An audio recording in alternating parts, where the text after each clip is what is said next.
នៅក្នុងលោកនេះគ្មាននរណាម្នាក់អាចមកបង្ខិតបង្ខំឲ្យយើងសន្យាចំពោះប្រការណាមួយដែលយើងមិនពេញចិត្តនឹងធ្វើនោះបានសម្រេចលទ្ធផលជាទីគាប់ចិត្តគ្រប់កាលវេលាបានទេព្រោះមនុស្សមានសេរីភាពក្នុងការជ្រើសរើសអ្វីដែលល្អឬអាក្រក់អ្វីដែលគេពេញចិត្តឬមិនពេញចិត្តមានសេរីភាពសម្រាប់សើចនិងយំ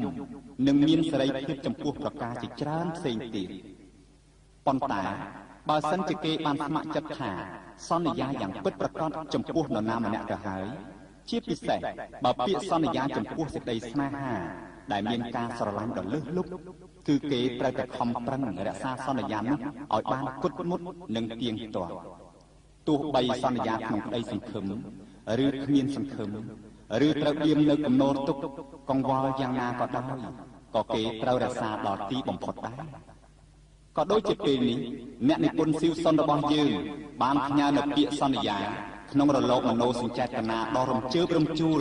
លន់លង់លន់លោចតាមរយៈសំនៀងរបស់អធិរាជសម្លេងទឹកស៊ិនស៊ីសមុទ្រចំពោះបទផ្ញើប្រាងលើផ្កាឈូកស